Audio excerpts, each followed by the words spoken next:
Oh, what a fantastic interview Valen had there with Clive, the dog barker. But on to something a lot more somber now.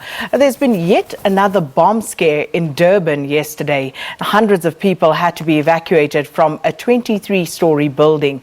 And this was only after hours after police had to conduct a sweep at a local mall after yet another threat, which later turned out to be a hoax. And police have discovered a series of explosive devices in the city, and no arrests have yet been made. So to discuss this development further, we're joined by Andy Grudko, who is the director of the South African Terrorism Analysis Centre. Andy, welcome, and thanks for coming to enlighten us a little bit more about what's going on here. Good morning. Thank you. I hope I can. So, when we think back in the 80s, during the bad old days, we always used to hear about bomb scares, and we were always suspicious of all sorts of devices lying around unattended. But in the new dispensation, this is something totally new to us. Absolutely. I still have posters from that era in our little library that we have. And in those days, of course, it was mostly proper military explosives, such as the Russian SPM limpet mine that was being used. And these were easily identifiable items. It was something which was totally out of place. And false alarms were generally those that were phoned in. They were hoaxes or attempts just to create panic. But if someone saw an SPM limpet mine, they knew exactly what it was. The problem with the improvised explosive devices that we're seeing at the moment is that they can look like household objects. No one's really sure what they look like. And in fact, the last alert at the pavilion was not a false, well, it was a false alert, but it wasn't a hoax. It was simply a security tag that had come off one of these items that were in one of the shops, which had been driven over by a vehicle and exposed the wires. And so there was this plastic object lying under a car with exposed wires. And that's what created the panic, because people are now in the Durban area all highly sensitized to the possibility of a bomb. So some of the items that we're now seeing discovered or reported are actually totally unconnected to bomb hoaxes. Andy, as someone who has experience with terrorism, what sort of patterns or trends have you picked up on? Well, South Africa, fortunately, is relatively terrorism-free. The last time we saw a spate of real bombings was in 1999 and 2000, which was Pagad down in Durban. There were 9 incidents which they were responsible for. That included shootings and kidnappings, etc. That was then dealt with. They have now calmed down.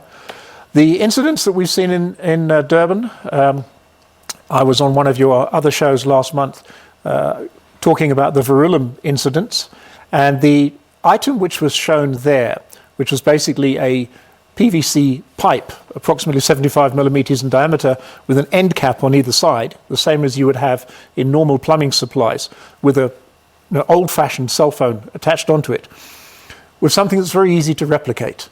You can do that for basically 100 Rand. You use an old defunct cell phone, a little bit of wire, one of those pipes, and you can build what looks like a pipe bomb.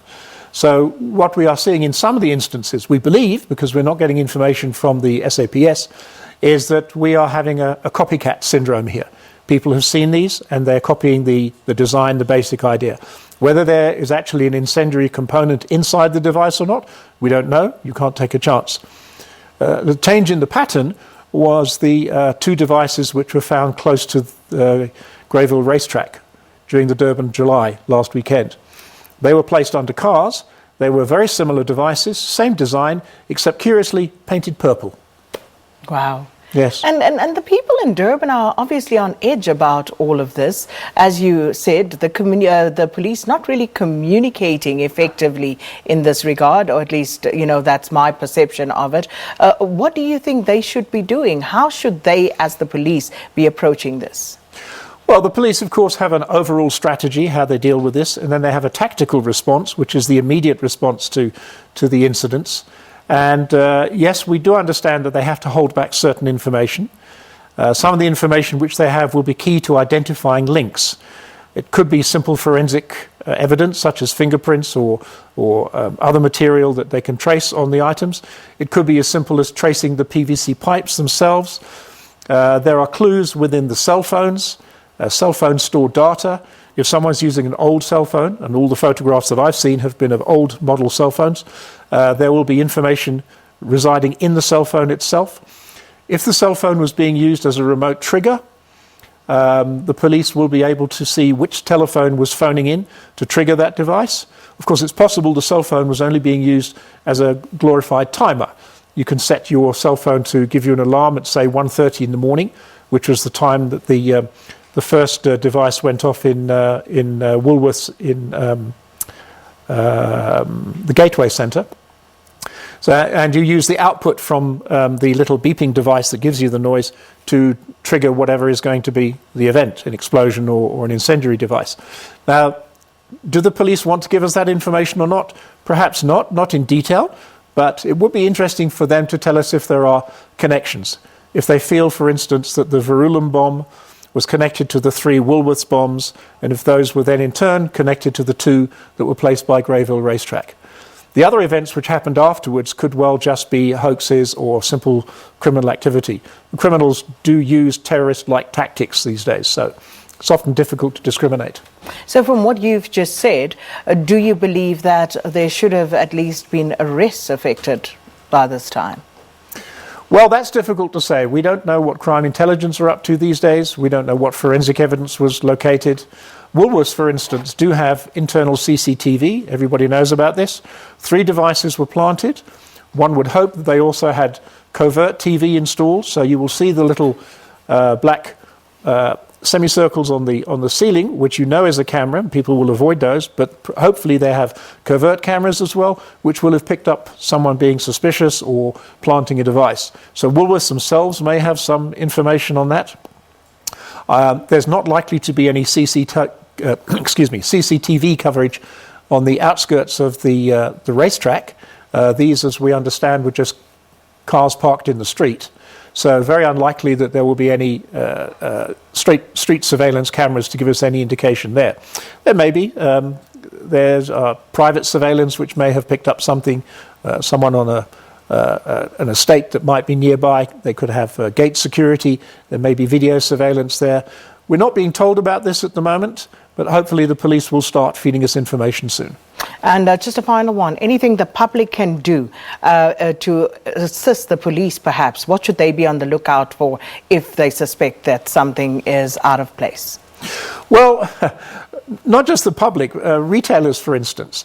I went into a hardware store yesterday, and as a joke, I showed them a photograph of the Verulam device.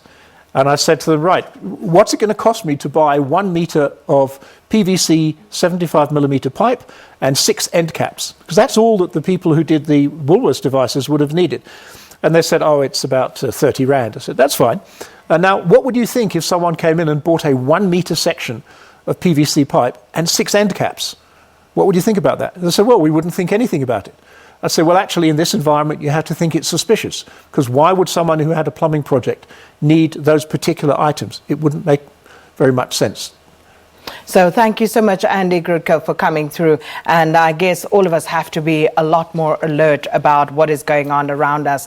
But we also don't want to cause unnecessary alarm or panic. So just keep calm. And if there's anything suspicious, do keep your wits about you.